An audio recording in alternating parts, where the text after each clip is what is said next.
Thank you, thank you. I do ask that you pray today because James chapter 3 is a touchy subject. That's why you got it. As I was putting it, I don't know if Matthew planned that by design when he said you go first because he said I don't want to touch this one, or if it just happened. But as I was putting the outline together and my notes together last night, it was highly convicting. So I am going to warn you, as many of us have had conversations with, or many of you have had conversations with me, if I'm teaching on something today and you're like, hey, he's done that, you're absolutely right. I have. This is a very convicting passage. So please do not say that what I'm saying is hypocritical, because I was highly convicted. So I'm just going to confess that right away. So if you and I have had a conversation, you're like, wait, he said that exact thing to me. Yes, I was wrong, okay? So I'm going to confess that right now because that's what the Word of God is for. So without further ado, please turn to James chapter 3, and we're going to start right in verse 1. James 3, right in verse 1. My brethren, be not many masters, knowing that we shall receive the greater condemnation. I've got a note here in my Bible that the word masters can also mean teachers. So if we put that there, it says, my brethren, be not many teachers, knowing that we shall receive the greater condemnation or judgment for the things we teach. What James is, he's starting to preface this by saying, hey, understand that anyone who is a teacher is held to a higher standard. And this is one reason that I started off with a confession, because if you, again, hear me say something that you're like, he did that last week when we talked, yes, I am being held to a higher standard because I'm teaching. And so this is a very important preface as we jump right into verse 2, because he then says, for in many things we offend all. If any man offend not in word, the same is a perfect man, and also able also to bridle the whole body. And we're going to jump into this talking of the tongues, and I want to point out a cross comparison of something Jesus said in Matthew 5:19. Whosoever therefore shall break one of these least commandments, and shall teach men so. So this isn't just someone who's breaking the commandments, it's someone who's teaching people and leading people to also break commandments. He shall be called the least in the kingdom of heaven, but whosoever shall do and teach them, the same shall be called great in the kingdom of heaven. So here we see this kind of cross-reference between something Jesus said and something James is saying, where he's saying, hey, teachers are not only held responsible for what they do, but how they lead others to do, and the things that they say and teach others to say and to do. And so this is in verse 2, he jumps into talking about limiting these offenses, and how the things that we say, if we're able to speak without offending someone, you have reached perfection or completion or full maturity, because it's almost impossible, especially the larger the group, the more likely you are to offend somebody. In a group this size, it's a little bit less likely that I'll say something offensive. But if this room were full, and we had about 10 times the amount of people in here, there's a much greater chance. Verse 3, he jumps into a couple comparisons here. Behold, we put bits in the horses' mouths, that they may obey us, and we turn about their whole body. Behold also the ships, which though they be so great and are driven by fierce winds, yet are they turned about with a very small helm, whithersoever the governor listeth. Even so the tongue is a little member, and boasteth great things. Behold how great a matter a little fire kindleth.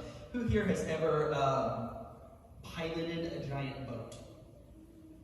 Okay, so that's not really a very good applicable illustration, so we're going to jump in on a couple smaller ones. I've ridden a horse once, and I can tell you, that's a powerful animal. And when you are sitting there on top of this horse, and you can feel the muscles rippling against your legs, you are like, what in the world am I doing? And my granddad, when he was teaching me, he said, Mo, that's what he calls me, he said, Mo, if you don't control the horse will hurt you. He said, you have to have confidence, and you have to hold that bridle, and you be in charge. Second, I made a note here in regards to the helm of the ship. Who here has ever driven an RV?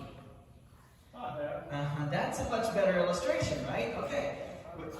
I'll never forget, the very first time I was pulled over, I was driving a 30-foot A-class motorhome through the Columbia Gorge. So if you know anything about the Northwest, You've got the Cascades over on the very west side of the northwest corner there, and then you've got this nice bowl called the Columbia Basin. That's where I grew up. My dad had just started a ministry. We needed a motorhome, so we drove from Tri-Cities, Washington, on the southern tip of Washington, all the way down to the southern end of Oregon, and bought this motorhome. He had a trailer that we put the minivan on, and we're pulling it back. Now, it was like an 8-hour commute one way, trying to get there and back in one day. So he's exhausted. So he says, Jeremy, I need help. Can you drive? And I was like, Dad, I've never driven anything this big. He's like, that's okay. I'll teach you. I get up. I set the cruise at 70. That was the speed limit. And it's nighttime. And if you're going back through northern Oregon into Washington, there's this little thing following the Columbia River called the Columbia Gorge. And what happens is the plateaus kind of cut like that, and they make this crevice, and it's a gorge. But the winds come through there, and they hit the highway. And when you're driving an A-class motorhome, that's like a giant sail, okay? And every little thing like this, and the RV's doing this number, okay? So what happens? He says, just keep your eye here, stay in the middle, focus, and I'm not crossing the lane, but I'm erring to the side of going off this way, and there's some bumps. And, they can tell you, hey, you're going too far. So I'm not putting anybody in danger. Well, wouldn't you know it, somebody decides to call the police because here's this RV doing this through the gorge, and they're freaking out. So I got pulled over for the first time. But what I came to understand is this tiny steering wheel, despite all of the wind, controlled that massive car. And so here James is comparing the tongue to that steering wheel, to those little pieces of leather that we hold that control this massive, powerful animal. And he's saying if you can control that, you can control everything about yourself. And so then he jumps in at verse 6, and the tongue is a fire, a world of iniquity. So is the tongue among our members, that it defileth the whole body. One little tiny piece of flesh defiles all that we are, and setteth on fire the course of nature, and it is set on fire of hell. We're going to jump into some cultural context after we get past verse 12, but I don't think anyone in here would look at me and say, hey, I think gossip is okay, all right? But when he sits here and he talks about setteth on fire the course of nature, there was a man who came to a pastor one time, and he said, Pastor, I've gossiped.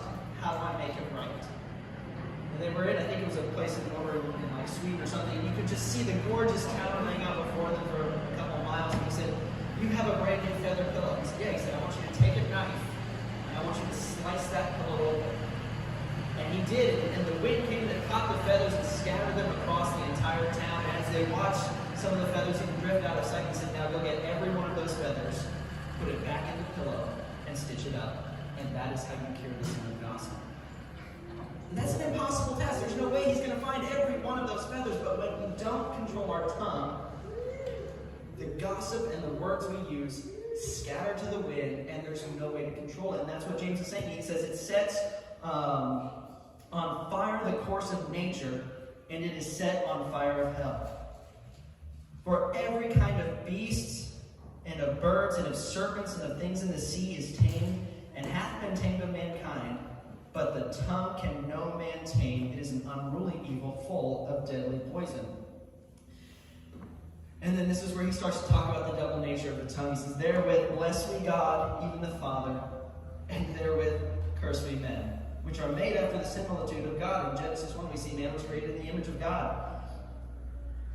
Out of the same mouth proceedeth blessing and cursing. My brethren, these things ought not so to be.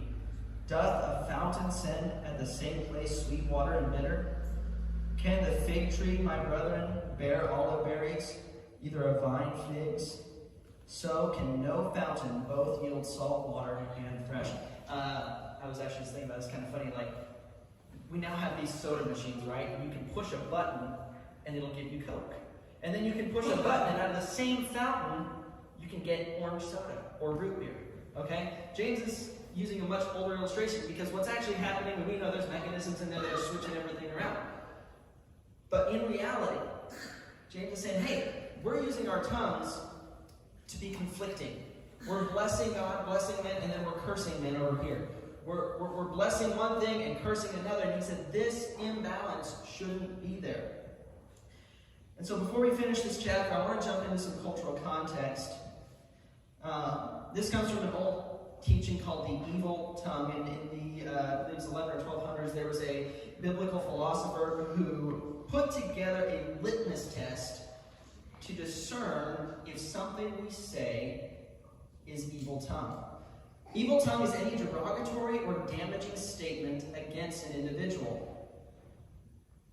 This litmus test says that anything which, if it would be publicized, would cause the subject physical or monetary damage, or could cause him anguish or fear, is evil tongue. We see some commandments from the Bible regarding this. First off, thou shalt not bear false witness is one of what we would call the Big Ten.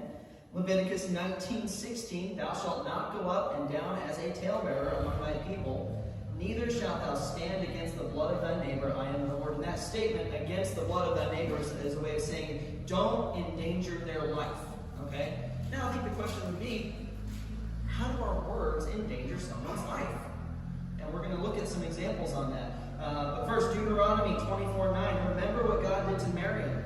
Miriam spoke negatively against Moses, Miriam and Aaron, and what did God do? He gave her leprosy, which is a disease unto death, and the whole nation went in mourning. Why? Her tongue. Proverbs 20:19, he that goeth about as a talebearer revealeth secrets, therefore meddle not with him that flattereth with his lips. Proverbs 16:27-28, an ungodly man diggeth up evil. Sorry, my autocorrect changed things here. And in his lips there is as a burning fire. A froward man soweth strife, and a whisper separateth chief friends. Proverbs 18:8, the words of a talebearer are as wounds, they go down into the innermost parts of the belly. Proverbs, we did that one, Proverbs 20:19. Proverbs 19:16, thou shalt not go up and down as a talebearer among thy people, neither shalt thou stand against the blood of thy neighbor, I am the Lord. Again, don't endanger their life. So, here's some guidelines for evil tongue. It's evil tongue even if it's true. We often define gossip as, well, it's false. It's a lie, but we actually see here if it's true. So, I'm going to use an example. Now, I'm going to preface this. I did not see Matthew at a bar last week. But let's say that I saw Matthew at a bar, and I came to Miss Karen, and I was like, did you know I saw Matthew at a bar? Okay? That's going to damage his reputation. Now, I don't know what he was doing there. Maybe he was there witnessing. Maybe he did fall into alcoholism. You don't know. I didn't say that. All I said is, I saw Matthew in a bar. Okay? That sounds like gossip. Now, does this sound like gossip? Hey, we need to pray for Matthew. I saw him in the bar last week. But that's a prayer request. We're supposed to do that. And it's true. I'm not being dishonest. But again, have I damaged his reputation to her? It's evil tongue if a listener pressures the speaker to tell. Man, Jeremy, I can see you're really downhearted today. What is it? I can't tell you. Come on, is it about someone I know?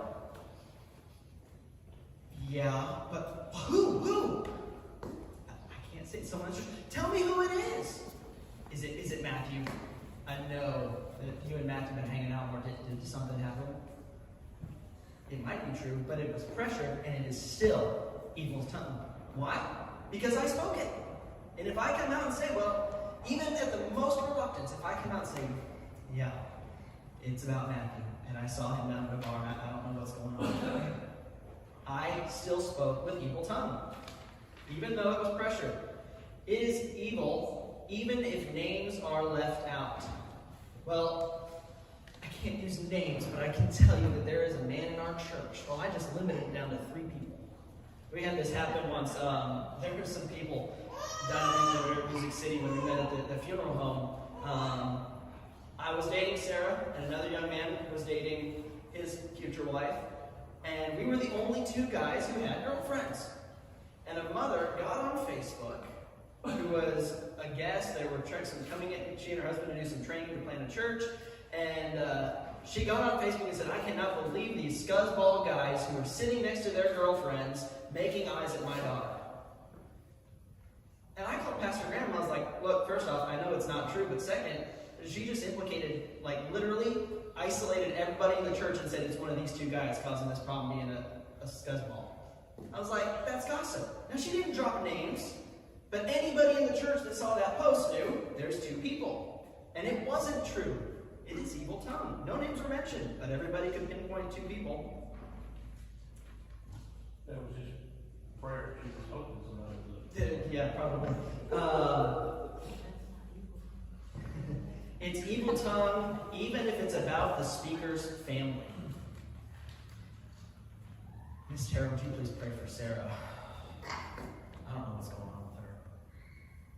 I have tried to get through, but I'm gonna get myself in trouble. She is just not a submissive wife. I gotta be careful because she's not here, but she knows I would never say that about her. But, okay, it's about my family. It's about my spouse of whom I am like one flesh. It's still evil tongue.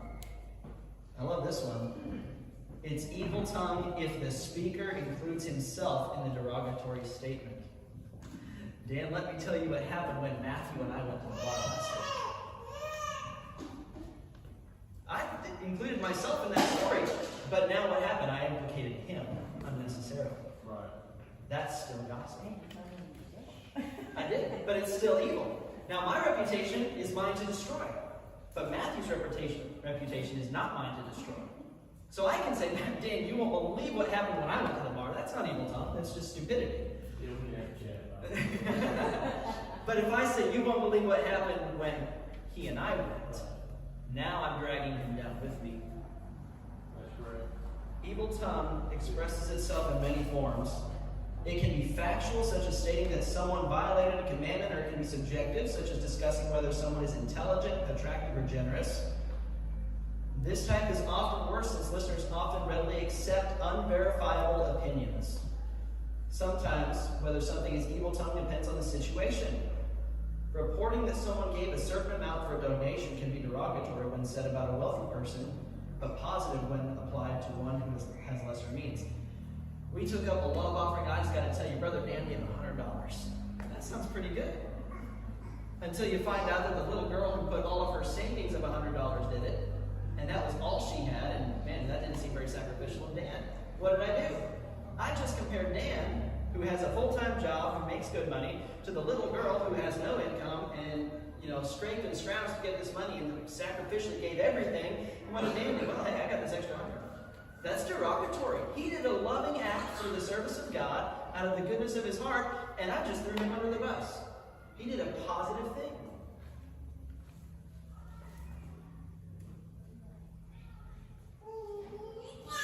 Some kinds of statements are not about individuals explicitly, but are still evil tongue. Insulting someone's possessions ultimately insults the owner as well. Can you believe that guy showed up to church in a Geo Metro? I mean, who drives those? Smart people. And I had one, and it died, but it was a good car till it did. Your wife and the mother. Yeah.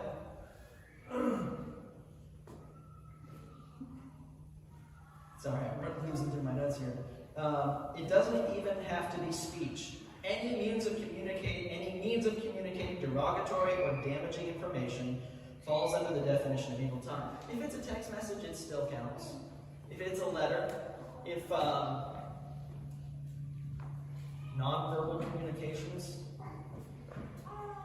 somebody's goofing off in church and they catch Miss Tara's eye, and I'm like, man, that kid's goofing off. Cannot believe their parents haven't gotten onto them yet. What about implications? Some statements are not outright evil tongue, but can imply evil tongue or cause others to speak them. Some examples: praise.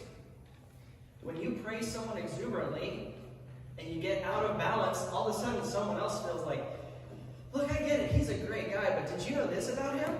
Like, we gotta stop putting people up on pedestals, and someone else feels compelled to bring them down to reality. You have almost forced someone. We were in this situation at a church one time, and there was a weird dead space. And my goodness, we had just come out of the praise and worship. It was beautiful. It was awesome. The Spirit, everybody's focused on the Spirit. Someone came up, there was a larger group came up to do the special, and there was some dead space, okay? And someone shouted out something in praise of a person. And it ruined the whole thing. And I'm like, why would you take this focus on God and shift it back to the man. And then at that point, I felt, and I'm pretty glad I kept my mouth shut that time, I really wanted to say something, and it would have ruined the rest of the service if I did. And so we have to be careful, even in our praise, that we give praise to God where praise to God is due, and not praise to men, because all glory goes to Him. If it wasn't for Him, I couldn't stand. I could be in a wheelchair. Might not be able to hold this microphone. Okay, we can literally push every little thing back to glory to Him and remove the glory for us. We see, I believe it was Herod had been praised by the people of Israel. One of the Herods, there's like 7 of them or something in the Bible. And what happened? He took the praise that was due to God and accepted it to himself, and God had him killed that day. Words that lead to harm, such as recounting someone's generous character, when a listener might take advantage of the subject's goodwill. Man, I gotta tell you, I almost misrent this month. We were behind on car payments, and Dan, God used him. He just wrote a check and said, "Don't pay me back. You don't have to work for it." Oh man, I'm sure maybe I'll go ask Dan for a check. That's wrong. Now it's good to say, man, God provided, and I should be grateful to Dan for helping and that he was used by God. But would it not be better to say, man, you have no clue how close we were to losing our home, losing our cars, and God used one of our church members to provide a need that we couldn't, and God proved how He uses His people to provide for His children. Where did the glory go? It went from going to Dan to going to God, and now Dan gets the reward in heaven because he did a great deed that God received the glory for, and people aren't coming up to Dan asking for a handout. Lastly, negative implications. This is one that gets me all the time. When we do this in church, you wouldn't believe what this person used to be. Matthew preached such a great sermon last week. Oh, it was so good, just talking about James chapter 2, and he's faithful, he shows up every week. Man, you would not believe what he was like before he met the Lord. Well, what just happened? I brought up his past. I brought up stuff that's not mine to bring up. I brought up stuff people may not. What do you mean what he was like? What did he do? Now all of a sudden somebody's mind is working there. Imagine Matthew going out and committing all kinds of atrocities. Well, Matthew was raised in church. Matthew wasn't a horrible person. I didn't even know Matthew when he was a kid. Okay? But what did I do? All of you are now thinking, what could he have been like beforehand? He grew up in church. I don't know what he was like. I assume he was a godly young man. And this one, don't ask me about what happened with such and such situation. Ooh, we like that, don't we? And don't even ask me about what happened at such and such party. What do you mean? Well, all we're doing is we're actually saying, hey, ask me. Okay, well, you would believe this guy got in a fight because some dude was talking to his wife. Ooh. I mean, it was just insane. They were sitting there, and I mean, all he did was say hello, and the dude stood up and slugged him. Okay, well, now we've been talking about the whole fight. And what happened? I just said, don't ask me. I gave an implication that there's a story here that I want you to draw out of me. All of this falls under evil speech. And I think about all the times, even this week, that I've said things that fall into any number of these categories. And it drives home the point of what James said, a man who does not offend is perfect. Because the littlest thing can be said and gets transmitted and gets transmitted. And I know a lot of people who harp on women, but I'm going to tell you men are just as bad. Because we have to one up. Oh, man, you think that story's good. Let me tell you what happened when I was a kid. And we had this situation, and this fight broke out, and this person did this. Men are just as bad.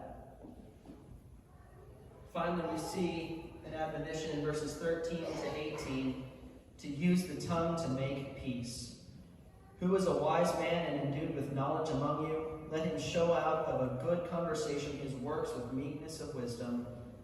But if ye have bitter envying and strife in your hearts, glory not and lie not against the truth. Don't let your bitterness speak against fact. This wisdom descendeth not from above, but is earthly, sensual, and devilish. For where envying and strife is, there is confusion and every evil work. But the wisdom that is from above is first pure, then peaceable, gentle, and easy to be entreated, full of mercy and good fruits, without partiality and without hypocrisy. And the fruit of righteousness is sown in peace of them that make peace. Lastly, if you would turn to Philippians 4, verse 8. And as we turn, I want to remind everyone of the words of Jesus, who said in Matthew 12:34, out of the abundance of the heart the mouth speaks. And as we look at Philippians with that knowledge, and think about all the words that we have said that fall under this category of, various categories of evil tongue, I want us to think about what's in our hearts. Is there malice? Is there bitterness? Is there jealousies? Paul says in Philippians 4:8, finally, brethren, whatsoever things are true, whatsoever things are honest, whatsoever things are just, whatsoever things are pure, whatsoever things are lovely, whatsoever things are of good report, if there be any virtue and if there be any praise, think on these things. Why? Because if we constantly think about all the negative, if we constantly think about the things that we see that might be from one perspective negative, but we don't have all the facts, if we constantly think about people's pasts where they did something wrong, if we constantly think about things that people hinted to us might be wrong, but they didn't want to explicitly say, that's what we'll speak. But if we think and we dwell in our hearts on things that are true, honest, just, pure, lovely, and of good report, then that becomes the abundance of our heart. And then we speak those things. And we speak things that are true, honest, just, pure, lovely, and of good report. And then we avoid all of these horrible things that James talks about, because the abundance of our heart speaks the things that glorify God. And we develop control over this, and that gives us control, just as a bit in a horse's mouth, or a helm of a massive ship, or a steering wheel of an RV. We have control over our entire body, and we can use that control, not for our glory, but for the glory of God. Father, thank you so much for the opportunity to share your word, to speak on the power of the tongue. And Lord, it can kindle such a small fire that spreads faster than we could ever control. And it has the power to speak life and the power to speak death. We have the power to speak things that can ruin people's reputations and cause them to not be able to provide for their family. And we have the power to speak things that cause people to go to someone. And we have the power to speak or to not speak. And I pray that, as James said earlier in chapter 1, that you would give us wisdom to know when to do each. For you said in Proverbs, to answer the fool not according to his folly, lest we be like him, but to answer the fool according to his folly, lest he be wise in his own conceit. And Lord, wisdom tells us when to do each, and I pray that you would give us all wisdom, that we might walk in your way, that with our mouths we would glorify you and serve you, so that when our actions do the same, people see a church united with the Word of God, growing and not hypocritic, that says, well, I'm going to say one thing and do another. I pray that in all of our speech we would glorify you and seek to draw others to you. In Jesus' name, amen. Amen. I want to make a real quick announcement.